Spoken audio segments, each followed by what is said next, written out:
Look at that dumb thing I've ever done in my life.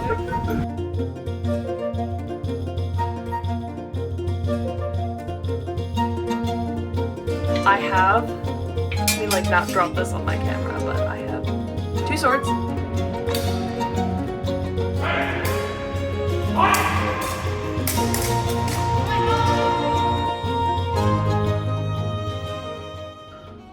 Just got done with practice. I am very sweaty and gross and like not good. But I had actually a really good practice tonight. I've been really tired and not feeling super like, you know, motivated this afternoon, but I got some really good sparring in, did a little bit of like ridiculousness, did actually really good, learned some stuff, very happy with it, so I'm feeling good again. So that was good. That was good. And I also got like a lot of writing in earlier, like it was good. It was good. So I'm just, I feel like I've turned my day around, so I'm pretty happy.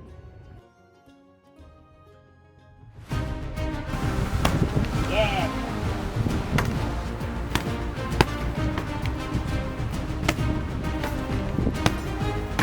You're back to the path. Oh, yeah. Yep.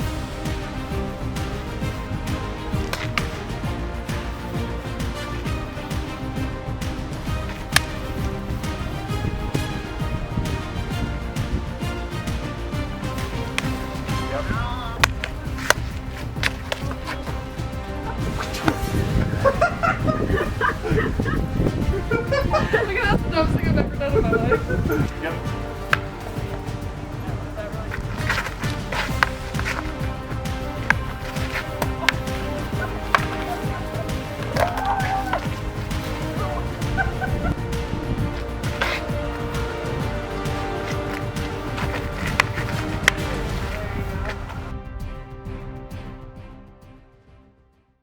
Okay. I just got back a little bit ago, before dinner, from a day of HEMA workshops called Autumn Fect, I think. And it was a ton of fun. I ended up only being able to go in the afternoon because I took the kids with one of my cousins and her kid to this like sort of fall park farm train ride playground, I don't know, place, and which was great. But I got to go to 3 workshops, and like the first 2 were super fun. They were like technique, sparring, tournament kind of focus, and the third one was on Montante, which Montante is basically the Portuguese greatsword,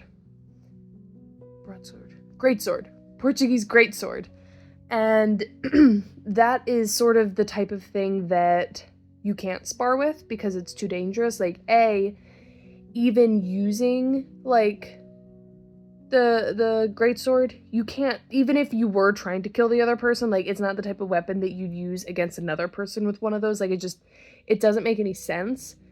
And if you're curious what the greatsword, I keep saying broadsword, greatsword, what the greatsword is it's basically like, imagine a longsword but like way larger, and the handle is way larger. And like the one I was using came up to about here on me, like just holding it up. So like we're talking a really big sword. And the full like steel ones, like you're talking like actually 6, 7, 8 or more pounds, which it doesn't sound a ton, right? But like those long swords that we use, the steel ones, you're looking at maybe like 3 pounds, 2.5, 3 pounds. They're pretty light. And so this is more than twice, maybe 3 or 4 times that size. And they're huge. And like just holding them on the handle, like your hands are like a foot and a half apart, just like holding them. And the part that I found really interesting, which is why I'm bringing it up, is he was talking about the like historical pieces of it. And the Montante was mainly used, or the greatsword was mainly used from 1450 to, I think he said like 1650. So there's about 200, maybe a little longer than that it was like really used, and it was used in battle from about 1450 to 1550.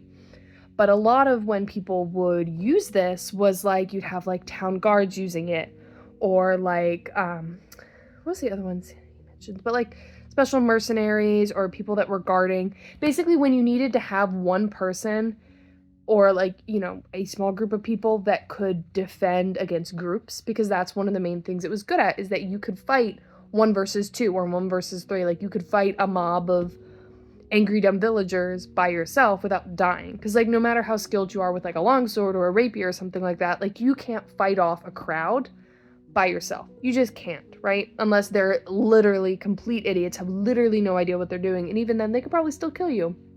So it was very interesting to kind of hear about some of the ways he was talking about using it, and like it's just crazy. But you can't spar with it because it would just kill you. So a lot of when you use it, like, you're not actually doing contact because it's so heavy and it moves so fast. Like, it is a momentum-based, like, sword technique, right? Because it's so big that if you try and stop it in a certain position, like you would with a longsword, you would just, like, rip all the muscles in your back because it just has so much momentum. So you have to kind of just constantly keep it moving. So it's like this dance of just moving it through these positions. And it's very cool to think about. And it's actually something where women tend to, you know, from what I've seen, like, they tend to actually take to it a lot quicker because, like, you don't need a ton of strength to use it, right? Like, it is heavy, and, like, if you're practicing and kind of just doing the same thing over and over again, like, yeah. But once you actually are moving with it, it's all momentum. You're not using your pure strength to move it, right? You're using gravity, you're using a lot of core strength, and you need to be coordinated and be able to get that momentum properly and have your body move with it in the right way where you don't hurt yourself, which is something that apparently women tend to do more because men have trouble like isolating and moving different parts of like their hips and their shoulders differently. I don't know. That's what he was explaining. So I guess people in general probably that are a little bit more coordinated and have more like body isolation. So anyone who's been like a dancer or done anything like that probably would do pretty great at it, which is really interesting from like a writing world building perspective. That when you think of like, or before when I would think of like a great sword, I think of this like giant dude, like, oh, giant hawking that can just basically uses it like a longsword. And that's not what it is at all. Like, there were people in the class who were like, you know, under 5 feet swinging these things around. Like, you can absolutely do it. And it was really cool. We did this one exercise where, because again, a lot of this would have been used by things like city guards, right? Because if you have a group of people coming at you, like, you don't have time to mobilize per se, right? They're just trying to take you out.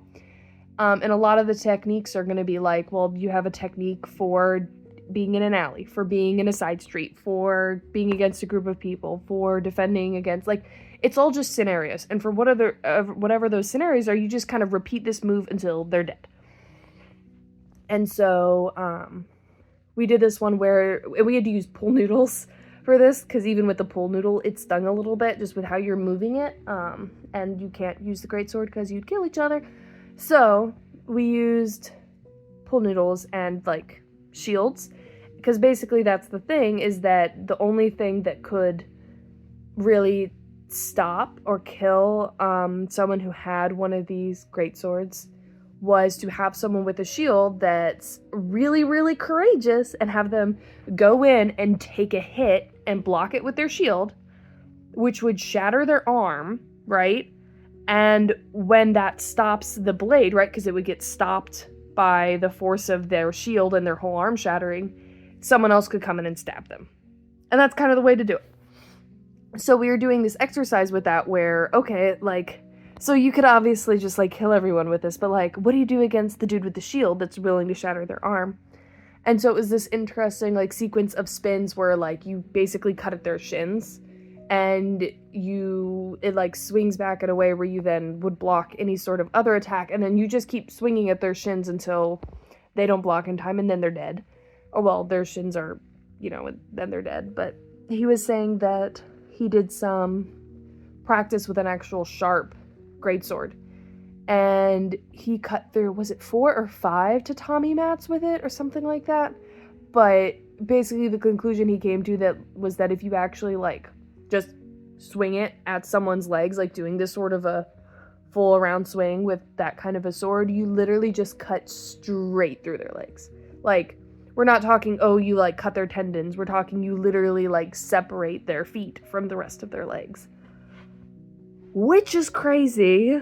And it's so weird to think about how many different fighting styles there are and how many different ways to fight there are. And there are a lot of different scenarios where it makes sense to use certain types of weapons against others and stuff. And like, you know, this is apparently a type of sword that was really great against like people with like pikes and like pole arms and like those really long weapons, because like this is also a very, very long weapon, and you can just snap those things away before they can like really get you.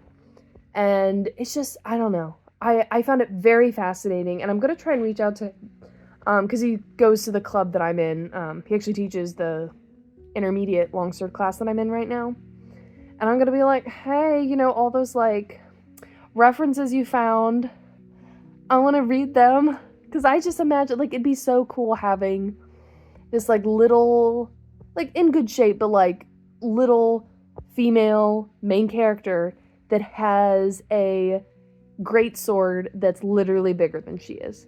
Because that is actually an accurate thing that could have happened.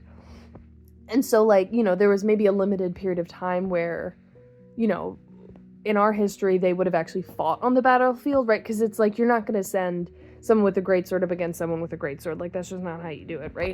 Like, you would probably come at them with, like, a shield wall kind of thing. And you'd have to stop them. But, like, we're talking, like, this is the battering ram of the, like, melee battlefield. Like, it's very cool to think about. And the possible, like, character implications of it, and, like, you know, readers and less educated people in your own books would probably see a sword like that and think you need to be huge and super strong to wield it and not understand how it's actually wielded. And the other cool thing is that this is the type of weapon where it actually does make sense to spin with it. Sometimes, which is really cool. He was showing us how to do basically the thing he taught us with the shields and cutting at their shins. But if you had two people that were fighting you, and, you know, when we were standing next to each other, because I was one of the shield people with the other instructor, and he was showing it to us, and, you know, it was basically the same thing, like, you alternate which one you're, like, defending against, which one you're attacking against in your different, you know, like, whether you're swiping or coming back around at the top. And then he showed what it was like if we started to separate, because that's where the challenge would come in, right? Because you can't just get us both with one swipe. And he basically did the same move, but in the middle, he would spin towards the other person. And it was so cool. And it's like, this is what fantasy writers want our fight scenes to look like. But we try to do it with, like, smaller weapons, right? Typically. But it was really, really cool. It's such a cool weapon. And it kind of sucks that you can't spar with it at all. Like, you'll just literally murder people. There's just too much force. He was telling a story about how, like, if you try to stop the sword, because I think he tried to correct his technique because he realized his, like, feet were off, so he tried to, like, tweak it while he was, like, spinning it, and he literally, like, ripped all the muscles in his back, just, like, all of the one side of his back, just, like, ripped all of his muscles. And it's like, yeah. So, like, you wouldn't want someone that, like, if you tried to give it to someone who didn't know how to use it, they would probably hurt themselves probably before they hurt you, but, like, you know, still. So that's all I wanted to say, but my back is killing me. I don't know if it was because of the montante or just because, like, I sat on the floor for a little bit, and that never is good for my back, and then maybe that combined with trying to do montante without great technique. It's a little sore, so I'm going to stretch and then take a shower, but it was a lot of fun.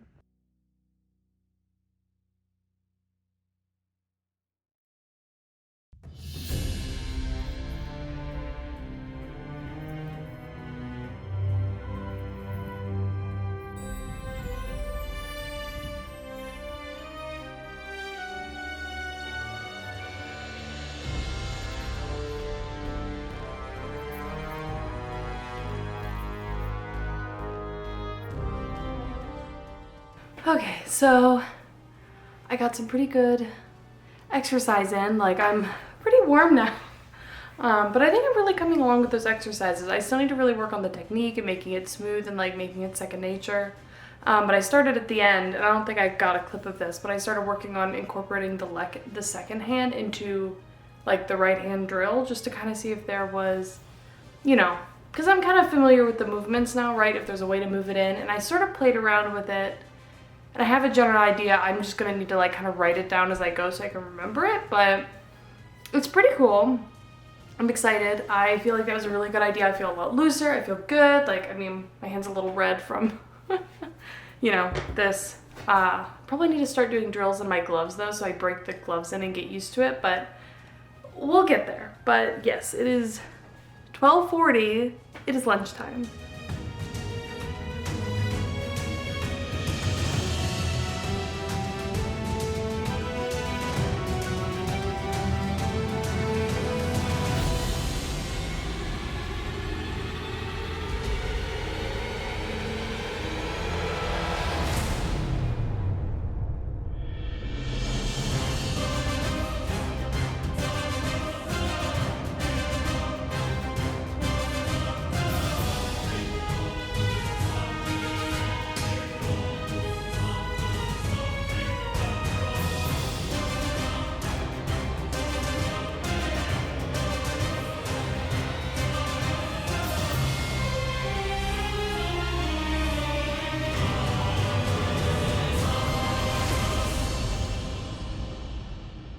I am officially very sweaty.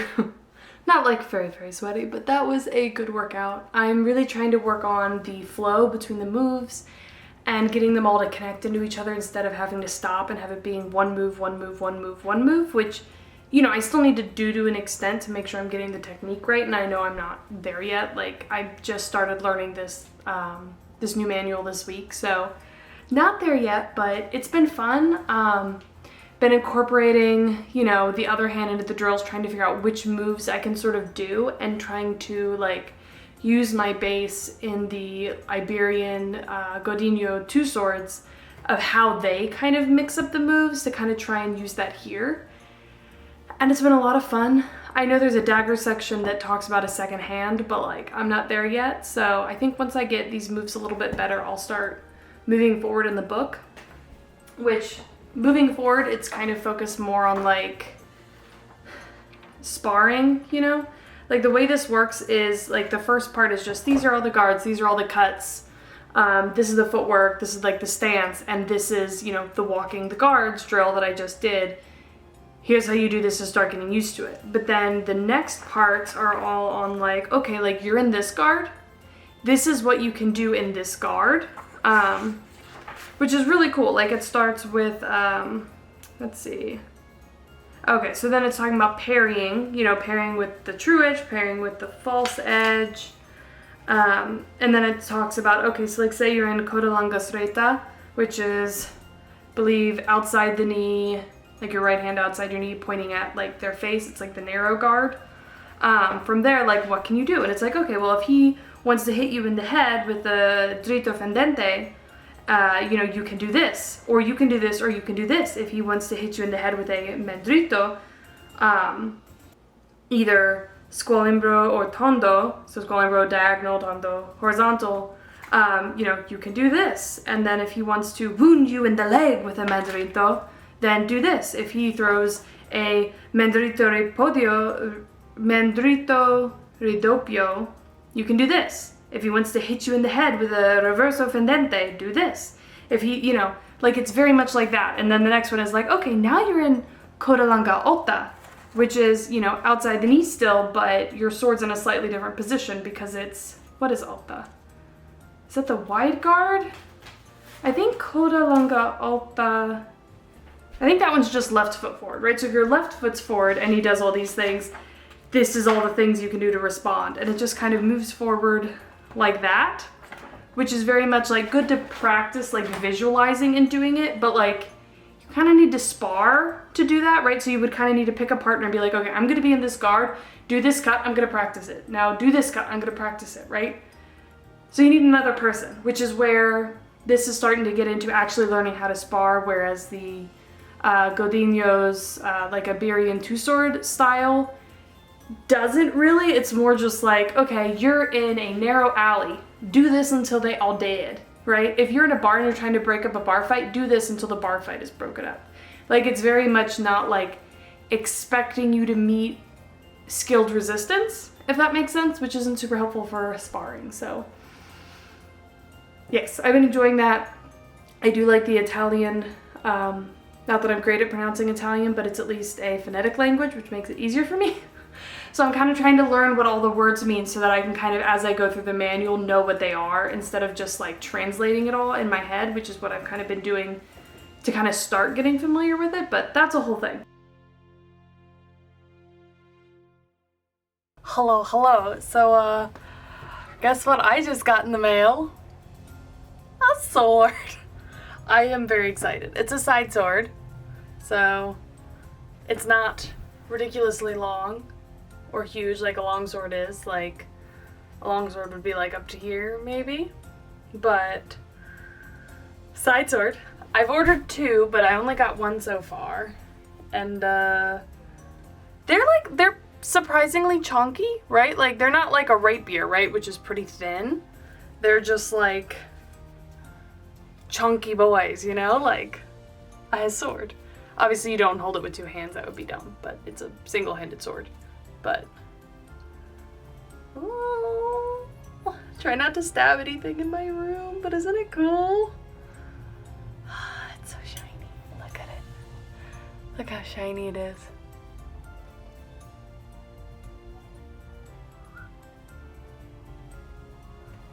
It's very cool. Okay, so sword fighting. Sword fighting has been going well. I haven't been doing it like super consistently the past few weeks. It's April, by the way, the end of April. Just due to like injuring myself and being busy or being sick, and it's been a little bit rough. But I have my first tournament this weekend for longsword. It's like a fake tournament. I mean, it's a real tournament. It's like a newbie one, right? So like you can't be super experienced to do it. And I'm really excited about that. I did a lot of practice sparring for that. I've been like building up, you know, all of that. And I'm definitely not ready for like a real tournament. Like I would totally just get murdered, right?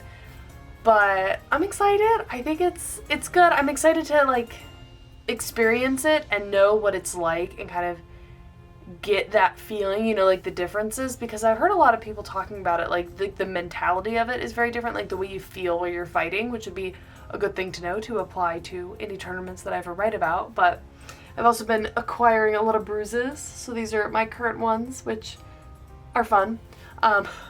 We'll see how I look after Saturday, but I don't know. I am very, very nervous about it, but we'll see. I'm also, it's supposed to be cooler, but the AC in the building that it's going to be in, that we have practice in, doesn't really work.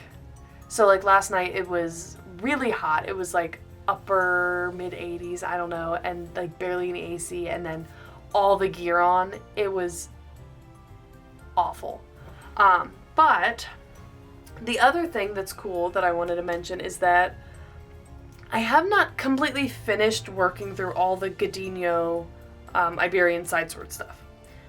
It's really useful, right? I really like it, the way it moves, which I need to like show you and just like walk through that for you, so you understand what I'm talking about. But it's like very smooth movements and all that. It connects really well for 2 swords, but the problem is once you start sparring, it breaks down, right? Because it kind of expects that you're gonna like maybe murder someone on the first hit, or like you hit them with one sword and then murder them with the other one, right? Like it's not made for sparring, right?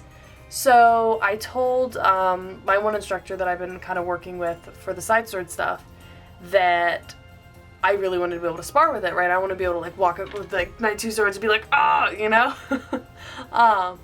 And so we've started working through a bunch of bolognese.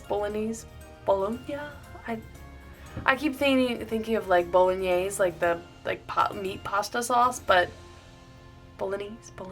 I don't know. I should probably Google it, but manuals for side swords for that. And I've been working through a couple that are single-handed, right? But I've been working both hands with it. And then I'm going to get to the point where I can do 2 swords. There's like a manual eventually down the road that I can do 2. And I'm very excited, but I have, where are they? 2 side swords now. Ignore the fact that the hilt color is different, the wrapping on the hilt. I'm gonna rewrap one of them. They did it wrong, but I have, let me like not drop this on my camera, but I have 2 swords. And these are Bolognese style side swords, right? Like that's what style these are. And they're pretty cool, right? Like, I have 2 that I can use, and I'm excited about it. I haven't gotten this one like ready. It's a, oh my god, I'm gonna like whack my lens with this. Excuse me just a minute.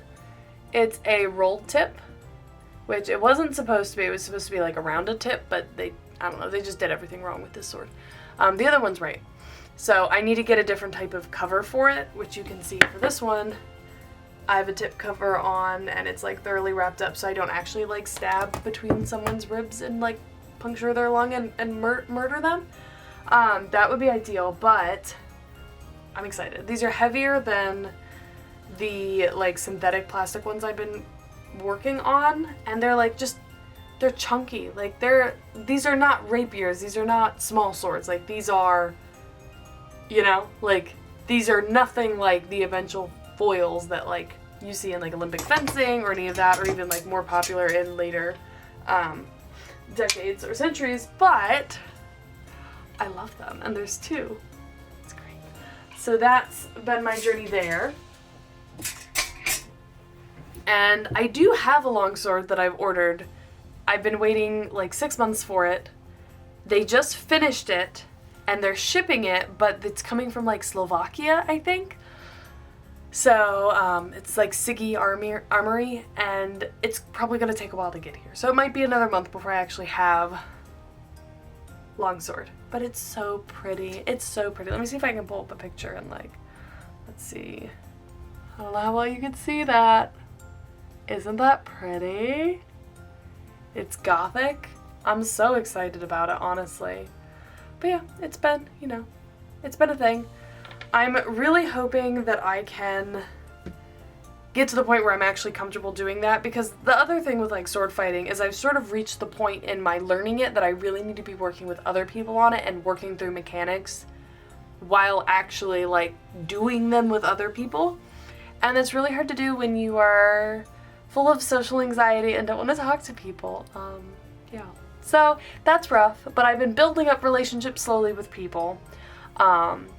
I went and did like an event where we did demos and worked with little kids, and I ended up sparring with like 5 to 12-year-olds for hours, and like that's actually really hard. Like kids with swords have advantages because they're short, so like for them just like a general like, you know, like horizontal cut is in your shins, and you're not really like, as an adult, you don't really have the ability to defend from that level very well without like hardcore like squatting.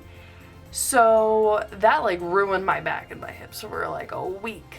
But you know, so I'm like, you know, getting to know people, working on it, slowly expanding the people that I've sparred with, and I'm hoping that'll help. I need to find someone who wants to practice side swords with me, like who wants to work through it, and like every Thursday or something we do side swords. So I need to probably post in the chat thing and see if anyone is interested, but we'll see. We'll see. I'm trying to think if I have any other updates.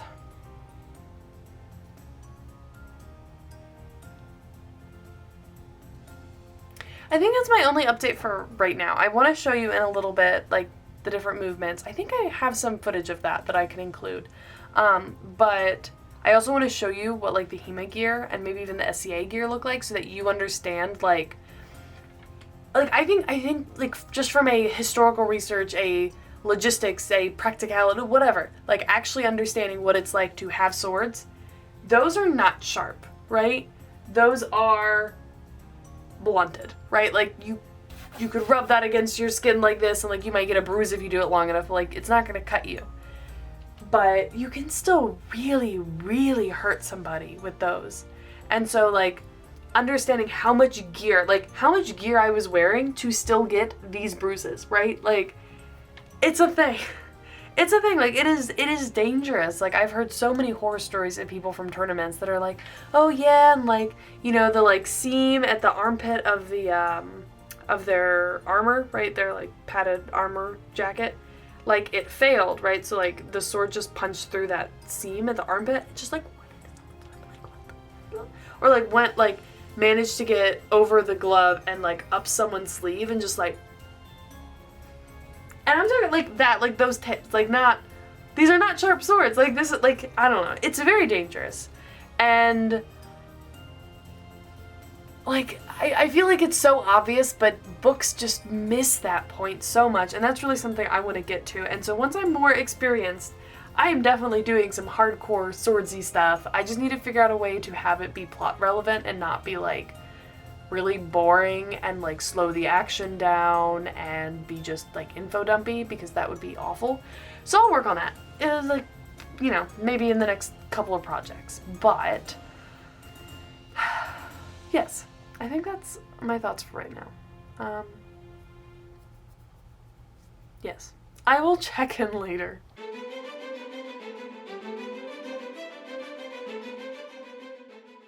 Okay, so it's Monday now, the Monday after the tournament, and it was a lot. It was a lot. I'm still a little bit like mentally and emotionally depleted from it. Like, it was very long.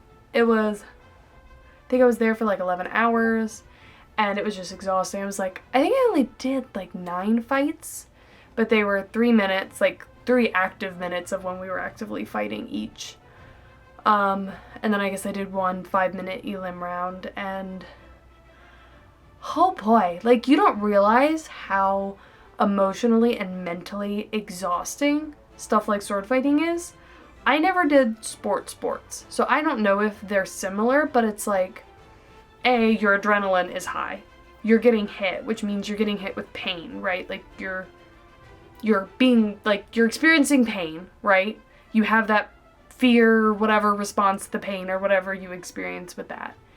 And you're trying to mentally process all these minute movements of another person and trying to like focus on all these little things at once and be super responsive and have super like quick reflex time. And I never realized it until I did a lot of it back to back, how exhausting it is. But like by the time I got through my 2 pools where I was fighting in, I was judging, like doing the extra judging, right, where you're like trying to watch for points, and I was looking at them and I'm just like I kept doing like this, because it's like I'm trying to focus my brain on being able to take in all the information and track where all their swords are moving at like full speed, to be able to tell like when they're hitting each other, where they're hitting each other, if they're hitting each other at the same time, if they're hitting like each other in a shallow target or a deep target. And it was like my brain was just like, I can't process this much information this quickly right now anymore. Like, it was just a lot. And yesterday I was so exhausted. Like, I was just super exhausted. I will show you all my bruises in a minute. Because I think it's important for, like, context. But, like, this kind of stuff is exhausting. Like, it's really exhausting.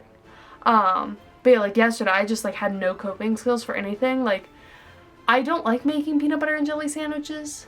Like, I don't like it. It's, like, one of those little neurodivergent things that I have. And then I was thinking, like, I was trying to explain it to my husband, and then I was like, and like, it's along the same lines of like having to cut pizza. I hate having to cut pizza, because like when you try and cut it, then the cheese always sticks together, and then it never sticks quite right, and you can't pull it. Like, the fact that it's gooey and sticky and you're trying to cut it, I hate it. And just describing to him that feeling, I just started crying. And I was just like, don't make me cut pizza, which was completely irrelevant to anything that was happening, but that's where I was yesterday. But let's see. Let me take this off real quick. I have, which I think I showed earlier, but I have a lot of bruises right now. Let me see if I can, like, show you in this lighting. But I have, like, this one. I have this one here, which is probably the worst one. Which, these are from sparring to get ready on Monday. So they're worse, because they just got hit again a bunch. This one's just now kind of coming in, if you can see that. These ones are partially old, partially new. And I have like this new one, this new one. I have one here. I have a couple on my legs and stuff. But like, and that's wearing, there we go. That's wearing armor. Like, that's, my head's fine because I was wearing a helmet, right? I was wearing gloves. So my hands are mostly fine, although they're just like they're very sore. The bottoms of my feet are like bruised, but like anywhere I was wearing like hard armor is fine. Like my elbows are fine. I'm definitely gonna get more like armor to go over my jacket, which is like, think of it like a padded gambeson style thing. But it's like, even with all of that stuff and fighting, like I'm still pretty beat up, right? Like that's just the realities of it. So yeah, sword fighting is dangerous. We saw there's a few people that got injured, nothing serious. Like it was a pretty low intensity tournament because it was for newbies, so they carded people pretty quickly and like kept the like, you weren't allowed to rush each other, you had to keep like the intensity like reasonable. Like it was a little bit stricter, right, because they're newbies. So yeah, it was a whole thing, but I don't know, I definitely learned a lot about myself and the way I fight and the things that I'm good at and the things that I'm not good at. One of the things I'm very much not good at is being offensive. I'm not very good at, especially I'm not good at initiating an offensive action.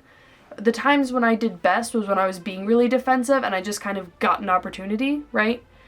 But anytime I was like, okay, I'm gonna initiate this and try to be offensive, awful. And also anytime I had someone that was like, they were very offensive, and maybe aggressive might be too strong of a word, but they were very like, you know, within the rules, they were going to walk straight towards you and do something, and like, there's no feeling things out, there's no being defensive, there's no making safe movements, there was just like, right? Did absolutely awful at that. Like, I don't know if it just like triggered, like, especially because most of the ones were like way bigger than me. So there's these like giant people just coming like, oh, at me with a sword. Didn't really respond well to that. So that was fun, but I don't know, I have a lot of stuff that I can work on now, and it was a really good experience. Like, it was a really comfortable experience for a first tournament compared to like just being thrown into another tournament. Like, I had a really great time with my mentor, and we were grouped into like little like bushels because it was crab themed. So like I had a bushel of like 4 other fighters, and none of us were fighting each other, right? We were just all together fighting the same groups of people, and that was really, really nice. So I really enjoyed it. It was a really interesting experience fighting in a tournament though. Like, it's definitely a lot of stuff that like if I write, because I've written a tournament before, I could definitely write it better now, that's for sure. But I don't know, yeah, it was cool. I already showed you my swords, right? I think I already showed you my swords. I still haven't gotten my long sword. It's not going to be delivered for a while yet, because it's coming from literally forever away, but I don't know. I was going to show you, like, put on my armor for you, but I think if I can show a couple of clips of me fighting in the tournament, then you'll kind of see what all the gear looks like and how padded up you are, and like, you know, like, I'm like this size, and then when I put all my gear on, I'm like, extra big with all the poofy padding, and like, there's like, they're not hard, but it's like really thick foam in a lot of pieces of the jacket. Like, there's a big piece here in the jacket. Like, I have hard elbows on. There's hard pieces in the front of it, and the like legs and stuff, which like you could sort of see if you look close enough to how the fabric moves.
I'm definitely like ready to really try sparring harder, you know, like I need to get a lot more aggressive.